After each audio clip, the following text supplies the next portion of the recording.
Prime Minister, Ministers, Members of Parliament,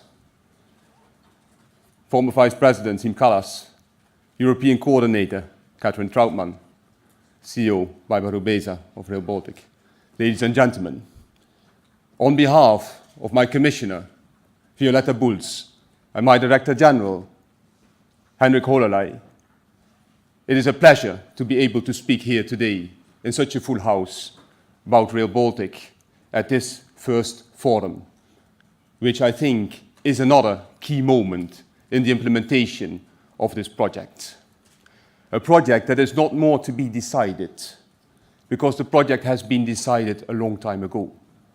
It was former Vice President Siim Kallas who proposed in 2011 that this tradition of cooperation between the Baltic states with Poland and Finland has to be embedded within the Rail Baltic project firmly into the Trans-European Transport Network. And the ministers unanimously approved that in 2013, and the European Parliament alongside. So, ladies and gentlemen, this is a project of continuity. This is a project of dream, but also belief and reality. And this is a project also of urgency. Why is this a project of continuity? Because the Prime Ministers, just in January, Prime Minister, signed the intergovernment agreement, which we expect to be ratified very soon by all the states. Because the ministers have been signing memorandums of understanding here in Riga in the 20 days in 2015 and in Rotterdam in 2016. Because we have a contracting scheme, because we have a shareholders agreement, because we have financing made available from the European Commission covering the national envelopes and the cohesion envelope of the Baltic states, and also large amounts of money within Poland, but also rallying to Finland, who is a strong partner in this project. So this is not anymore about taking a decision. Is this project going to go ahead, yes or no? The project is going ahead in many studies that have been executed, that are still ongoing, and which are important. And the CBA that is presented today is a very important key marker of this progress. But already works have been executed or are ongoing, like in Tallinn with the tram, or Lithuania, which has been a very early implementer of the UIC gauge. So Rail Baltic is continuity. Rail Baltic is also belief, but also reality. Let me give you a few examples from around Europe. Let me refer you, for instance, to another area in Europe where there is a gauge break between Portugal, Spain and France. And I can assure you that until recently there was no belief that there would be rail freight possible between the Iberian Peninsula and the rest of Europe, because about 2 million trucks were passing each year on either side of the Pyrenees. And nobody believed that there would ever be rail freight. It was rudimentary, there was almost nothing. And since last year, the railway link opened, we see now, within 1 year, daily shuttle trains between, for instance, Barcelona and Lyon, Barcelona, Toulouse, Valencia and Luxembourg, which have been surprising everybody to the extent of which something that was not there at all could become a reality. And it's so much similar to the Baltic states. And the Baltic states, in their position, which is geostrategically so important, can become the main turning point between East and West and North and South, intertwining in each of their countries, with Finland to the north, which is also dependent on Rail Baltic, and Poland to the south, and further to Germany and to the heartland of Europe, the key place of trade and logistics.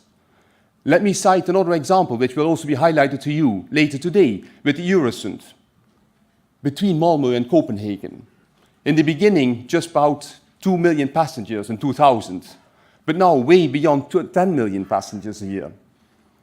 To the point that, for instance, their ports in 2 different countries are now one port authority, that universities are working together, that also NGOs and citizens are closely intertwined, living on the other side of the border, working and commuting every day, to a point that we cannot even grasp fully to the extent of what infrastructure can bring to society. The Danes and the Swedes are thinking about a second and perhaps even a third Eurozone crossing, because it's almost completely saturated.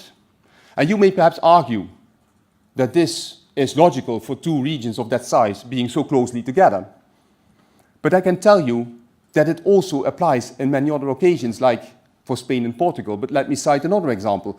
France and Germany, the two biggest economies of Europe. They were linked by barely 3 railway tracks in very dire conditions. And it is only since the new construction of a bridge in Kehl, close to the home of Mrs. Trautmann, that now we see, with the construction of the high-speed line Paris to Strasbourg and the construction of parts of high-speed line in Germany, that there are services offered for the first time between cities as far apart as Paris and Munich or Paris and Frankfurt, which are taken up. And the freight slots that are offered on the Atlantic corridor last year round were bought away by the market in less than 2 days. So, ladies and gentlemen, this is a reality. It's not only a dream, it's also a reality. Finally, ladies and gentlemen, Rail Baltic is also an urgency. An urgency because you need to implement it now. I know there is opposition outside, and I think the CBA will offer an excellent opportunity for continuing to explain. I know how much you have been doing this from RB Rail and from all of your stakeholder positions.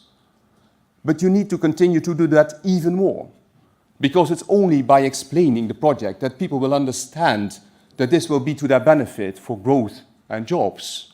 And it has to be done now. This is not about a project that has to be postponed until 2021, asking ourselves the question, will there be money after 2021, yes or no? This would be the worst of decisions. Money has been allocated now to this project and will not be allocated anywhere else. Mr. Hollerij has been very clear in several occasions and in press, and also from our side with our agency INEA, we are carefully watching that this money is used to the extent of what we agreed and cannot be used anywhere else. And it has to be used also here because of all the benefits that it's bringing. And in fact, ladies and gentlemen, I cannot speak about the future, what will be the financing, of course, after 2021. But I can speak about what can still happen within this period. Because we know that we will apply, together with the agency, the use it or lose it principle. And it may lead to a situation that money that is not used by other projects, which I am expecting, can be used by Rail Baltica. So Rail Baltica should become the project of excellence. It should be the project of excellence through its implementation by a single entity, where RB Rail, together also with its constituency in each of the member states, shall be growing together. Because from the agency side and from Commission side, we don't want to see interfaces appearing through separate procurements. We have seen that situation in my own home country in the Netherlands, where in the end, when you have procurements which are hundreds of pages, are interpreted differently when they are implemented, and in the end lead to situations where you have huge costs because of interfaces had been created.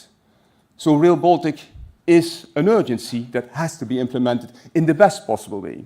In the best possible way also for citizens, in the best possible way for the environment and for businesses. So therefore, ladies and gentlemen, Rail Baltic is a continuity. Rail Baltic is a dream, but also a reality. And Rail Baltic is something that we have to do together right now. Thank you.